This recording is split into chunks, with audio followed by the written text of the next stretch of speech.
Okay, so to build this one, I went ahead and just hunted through all of my boxes of random stuff that I collect over the years because I keep basically everything. I have stuff from past Christmases that you can buy.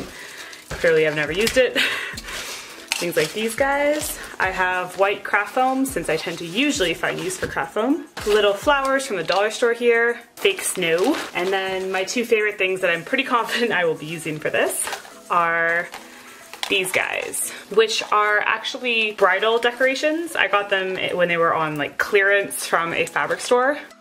Having something large like this can really help to give your headpiece a great starting point and a skeleton to build off of, and something like this where it has bendable wires will really help for finding placement. And of course glitter, because we must have glitter. See where I end up and what I want to use. I'm going to kind of make it up as I go. So everything here may or may not be used, but this is a good way to kind of just collect what you might have around the house, or do a trip to like a dollar store and see what you can find and then go from there. So something I actually did first for this build was take some fake flowers that I found from the dollar store. This was kind of in like the bridal section. By doing this first, it gives them enough time to dry so that everything can be assembled within a day. And the first thing I wanted to do was add some white glitter to them. So taking a little bit of white school glue and a paintbrush, I just added a thin layer over the tops of them and then sprinkled the glitter on top. For these, I wanted to focus a lot of the glitter on the center where the pink was peeking through, since there's a little bit of pink in my makeup look, but I wanted the headpiece to be almost entirely monochromatic, so I kind of just toned down the pink a little bit by throwing the glitter right on the center. And then with some of the shredded snow and a hot glue gun, I added these little flakes and pieces to the flowers as well to kind of give more of that icy feel to them. And then these can just go off to the side to dry, and they will be ready to use for later. Then to start creating the base for this entire headpiece, I decided to use a little bit of white craft foam and create two pieces that I could sandwich over top of the metal headband I'm using. The metal headbands are nice because they're very thin, so they tend to be a little bit less noticeable, but they're also very strong, so they can hold a good amount of weight on top of them. And then of course I just used a good amount of hot glue and sandwiched those pieces. This way it will really grip the actual headband and you're not going to risk it separating on its own. From here, this is where I wanted to start figuring out where these two big pieces that were going to be kind of my focal point and my building blocks, where I wanted them to sit. I played around a lot with where they could sit on what edges, seeing what I liked, what I didn't like, what I thought would work, and eventually found a placement that I was enjoying, and from there I just hot glued it down. I tried to keep the glue focused to the little wire that extends off of the actual bridal piece. This way I still have the mobility of all of the other wiring and flowers to kind of reposition them however I want without getting glue all over them. And it's always a good idea to use something else if you can to press down on the hot glue to avoid severely burning yourself, like I tend to do when I work with hot glue. Then with the first piece secured, I again just quickly figured out how I wanted the second one to sit so that it would complement the placement of the first one, and then again just hot glued it down. From there, I wanted to make sure that if I wanted to add anything to the sides of the headpiece, as well as have it blend into my wig a little bit more, it would be able to do so. And to do this, I'm taking a long strip of fabric. This is kind of a fleecy fabric, and all I'm doing is wrapping it around and hot gluing it to the band and going all the way down. This is a good trick if you're using a certain color of wig or the color of your hair, and this will just even more help disguise the headband when it is on your head. As well as gives a base that hot glue could actually be attached to, since hot glue tends to separate very easily from any kind of metal surface, and it would allow any appliques to be added on to the sides of a headband if needed.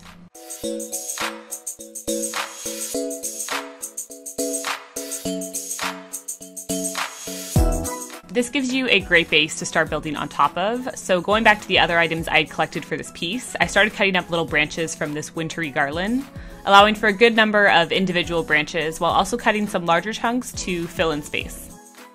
A good tip with anything where you're trying to kind of build up and fill in all these different sections is to have a good variety from small to big. If they're all too small, then it's going to look a little bit too busy and crazy, and if they're all too big, you're not going to have that intricacy that you're looking for.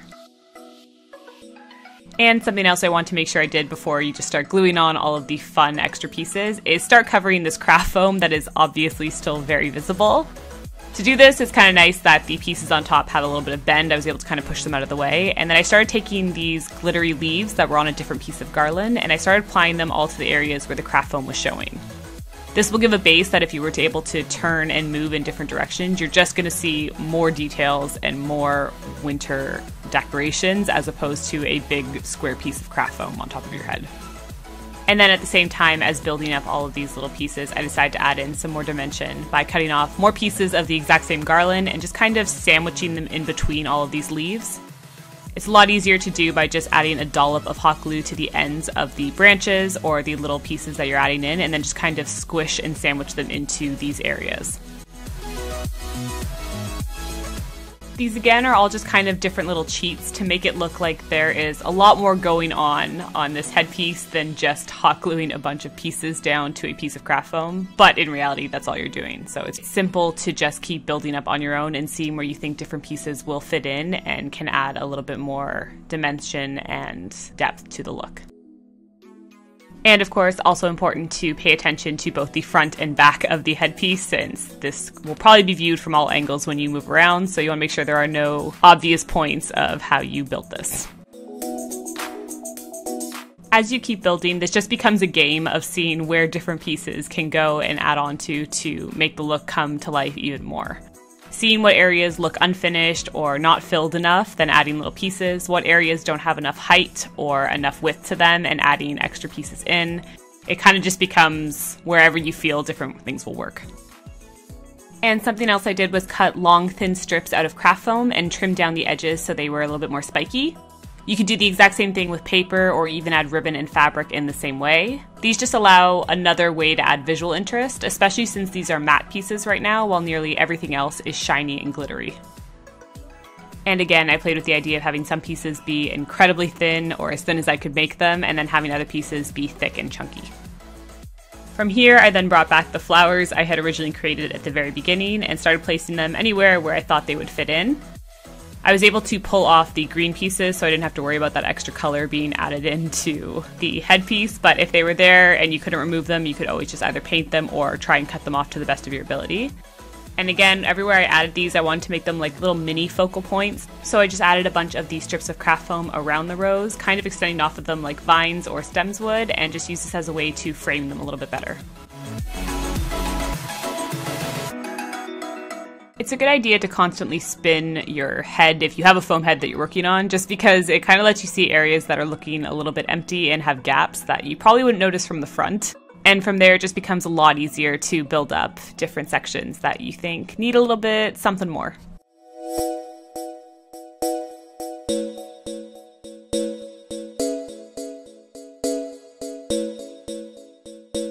And the last things I glued in right at the end were these little glittery spheres that were again off different pieces of garland, and just applied those in little sections where I thought they could use it. And then I had reached a point where I was very happy with it and called it a day. I did run out of glittery leaves, which is a little bit unfortunate because the back of the headpiece probably could have used a few more of those to hide the craft foam, but in the future I would just stock up better for that. If you enjoyed, please hit that subscribe button, like, or comment down below what you did or didn't like about this tutorial.